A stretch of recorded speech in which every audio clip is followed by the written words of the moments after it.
정인호 목사님과 함께하는 오늘의 큐티입니다. 4월 17일 오늘의 말씀은 에스겔 35장 1절에서 15절까지입니다.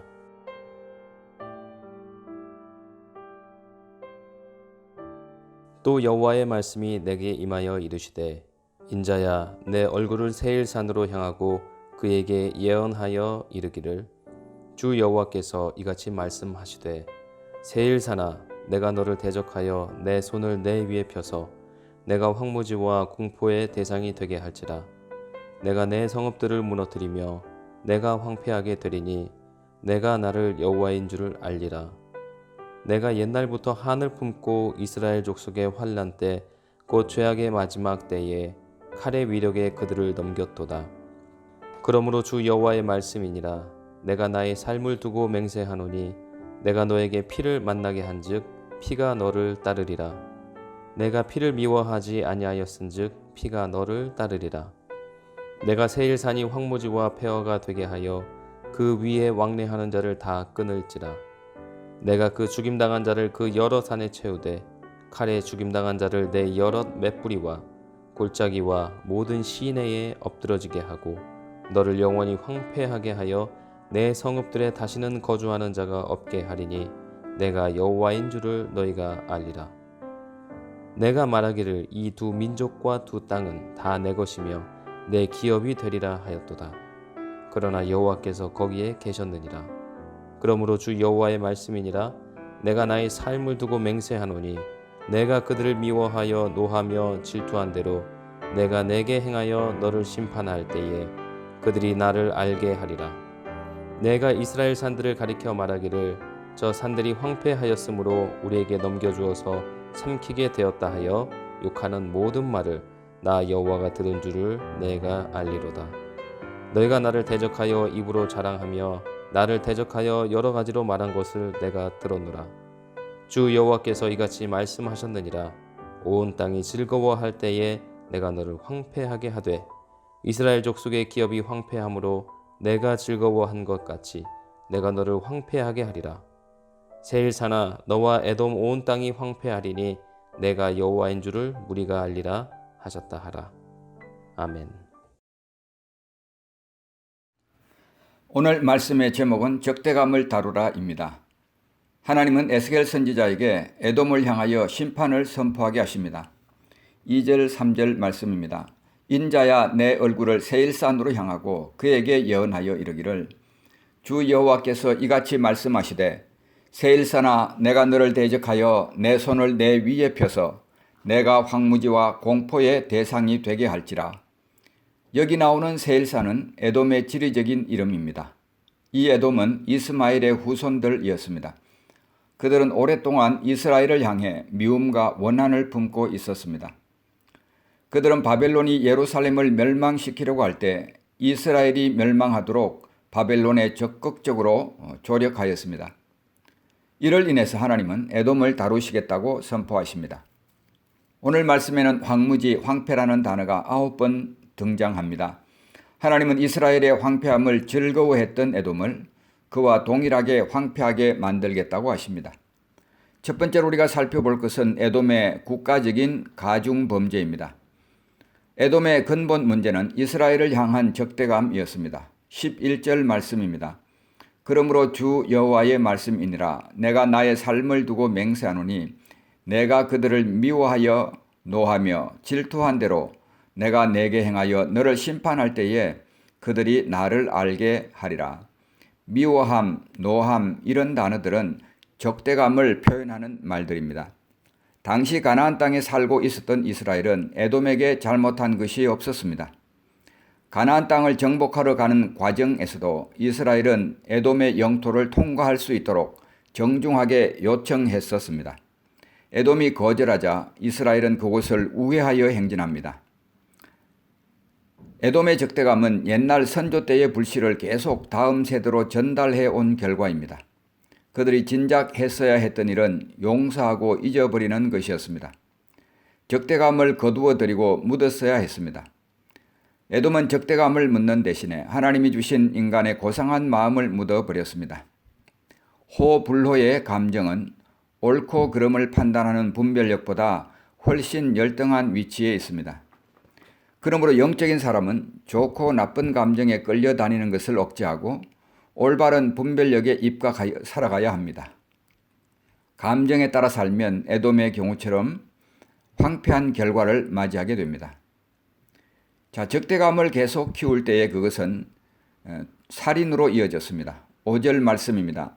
내가 옛날부터 한을 품고 이스라엘 족속의 환난 때 곧 죄악의 마지막 때에 칼의 위력에 그들을 넘겼도다. 새 번역에서는 이렇게 번역하였습니다. 내가 옛날부터 이스라엘의 한을 품고 있더니 이스라엘 백성이 재난을 당할 때에 그들이 지은 죄로 심판을 받을 때에 너는 그들 위에 칼을 휘둘렀다. 적대감은 살인으로 이어진 것입니다. 살인은 개인의 품성에 오점을 남기는 것과 마찬가지로 국가의 명성에도 오점을 남깁니다. 전쟁은 잘못된 동기로 유발된 살인 행위입니다. 수많은 무지한 생명들이 한 사람 폭군의 욕심에 의해 희생 제물이 되고 마는 것입니다. 에돔은 이스라엘이 적군에 의해 상처 입고 엎드러졌을 때 그들의 품에 칼을 휘둘렀습니다. 이것이 하나님이 보시기에 악했습니다. 10절입니다. 내가 말하기를 이 두 민족과 두 땅은 다 내 것이며 내 기업이 되리라 하였도다. 그러나 여호와께서 거기에 계셨느니라. 에돔은 이스라엘을 역사에서 지워버리고 그들의 영토를 차지하려고 했습니다. 에돔의 적대감은 천하 만민의 복의 근원이 되어야 할 이스라엘을 죽이고 매장하고자 하는 악으로 발전한 것입니다. 한 죄는 또 다른 죄로 이끌어갑니다. 한 죄는 보통 더 큰 죄로 이끌어갑니다. 에돔의 죄는 점점 가중되어 갔습니다. 하나님의 의로운 눈으로 볼 때 이것은 심각한 악이었습니다. 크게 두 번째로 우리가 생각해 볼 것은 이스라엘에 대한 죄는 하나님께 대한 죄이다라는 부분입니다. 13절 말씀입니다. 너희가 나를 대적하여 입으로 자랑하며 나를 대적하여 여러 가지로 말한 것을 내가 들었노라. 하나님은 이스라엘과 자신을 동일시하고 있습니다. 에돔이 이스라엘에 대하여 한 말을 하나님은 자신에게 말한 것이라고 하십니다. 에돔이 이스라엘을 대적한 것을 가리켜 하나님은 자신을 대적한 것이라고 말씀합니다. 왜냐하면 하나님은 그들을 자신의 특별한 소유로 기업으로 선택하셨기 때문입니다. 하나님께서 이스라엘과 항상 함께하고 계심을 우리는 여기서 알 수가 있습니다. 자, 하나님께서 자신을 이스라엘과 동일시하는 것은 모든 믿는 자들과 동일시 하신다는 것을 상징하고 있습니다. 예수님은 믿는 자들을 핍박하던 사울에게 나타나서 왜 나를 박해하느냐고 책망하셨습니다. 지극히 작은 자 하나에게 한 것이 곧 나에게 한 것이라고 예수님은 마태복음 25장 40절에서 말씀하셨습니다. 그러므로 하나님께서 만드신 사람에게 잘못 행하는 것은 하나님의 심판을 자초하는 것입니다. 하나님은 특별히 억압받는 자들의 권익을 옹호하십니다.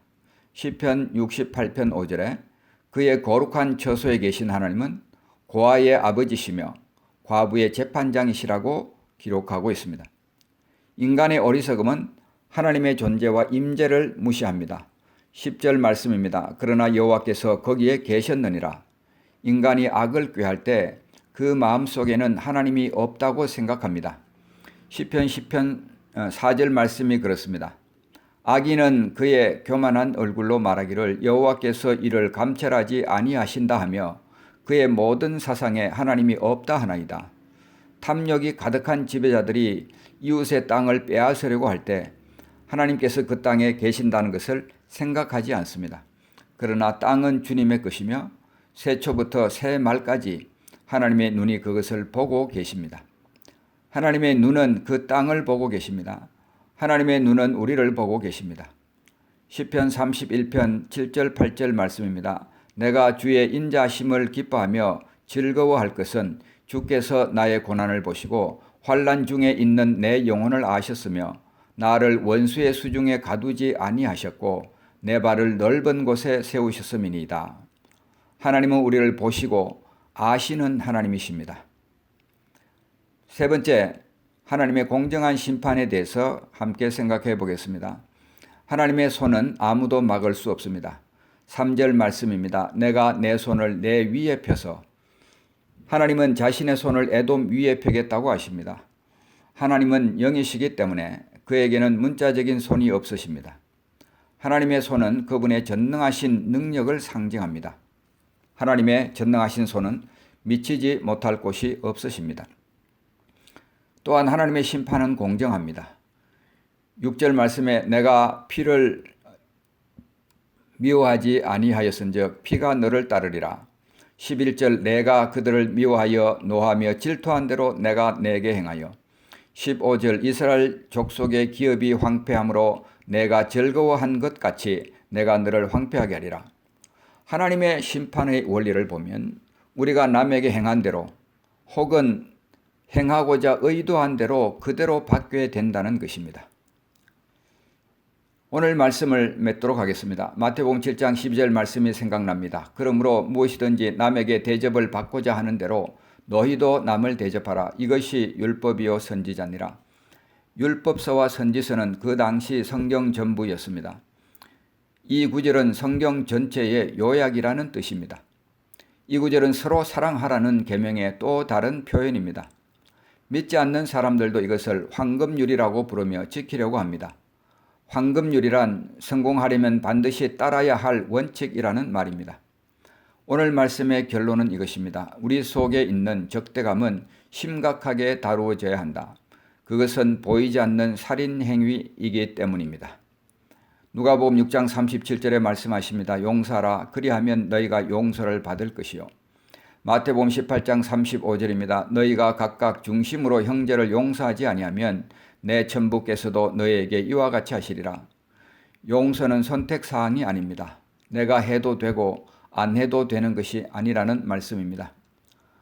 아까 우리가 마태복음 7장 12절을 인용하였습니다. 그러므로 무엇이든지 남에게 대접을 받고자 하는 대로 너희도 남을 대접하라. 이 황금률은 비판하지 말라는 말씀에서 시작되었습니다. 그리고 예수님은 그 비판이 자기 자신을 성찰하는 것에서부터 시작해야 한다고 말씀하셨습니다. 마태복음 7장 5절에 이렇게 말씀하셨습니다. 먼저 내 눈 속에서 들보를 빼어라. 그러므로 황금률의 실천은 얼마나 진지하게 자기를 돌아보느냐에 달려 있습니다. 사랑하는 성도 여러분, 기도하는 시간에 아래 4가지 질문을 자신에게 해보시기 바랍니다. 첫째로 까닭 없이 미운 사람이 있는가? 둘째, 그 미움의 실체는 무엇인가? 셋째, 정당한 사유가 있는 것인가? 아니면 내 마음속에서 지어낸 것인가? 넷째, 이 쓴뿌리가 나에게 어떤 영향을 미치고 있는가? 우리가 우리 적대감을 다루지 않으면 하나님께서 그것을 다루실 것입니다. 기도하겠습니다. 하나님 아버지, 은혜를 감사합니다. 오늘 우리가 에스겔 선지자가 에돔의 심판을 선포하는 장면을 함께 묵상하였습니다. 하나님께서 우리 각자에게 결론적으로 말씀하십니다. 그러므로 무엇이든지 남에게 대접을 받고자 하는 대로 너희도 남을 대접하라. 이것이 율법이요 선지자니라. 하나님 아버지, 주님께서는 우리가 남에게 대접을 받고 싶어 하는 대로 우리도 남에게 똑같이 대해야 한다고 말씀하고 있습니다. 하나님 아버지, 우리 자신들을 돌아보면서 혹시 우리 속에 이 같은 적대감이 있는지를 깊이 다룰 수 있도록 은혜를 베풀어 주시옵소서. 우리 스스로에게 질문할 수 있게 하여 주옵소서. 까닭 없이 미운 사람이 혹시나 있는지, 내가 그를 향하여 가지고 있는 그 미움의 실체는 무엇인지, 그것이 정말 정당한 사유가 있는 것인지 아니면 내 마음속에서 지어낸 것인지, 그리고 이 쓴뿌리가 나의 삶에 어떤 영향을 미치고 있는지 깊이 생각하게 하시고 하나님의 말씀을 쫓아 우리 자신을 성찰하는 데서부터 출발하게 하시고 또 하나님의 말씀대로 사람들을 우리 마음속에 진정으로 용서할 수 있게 하여 주시옵소서. 예수님의 이름으로 간절히 기도하옵나이다. 아멘.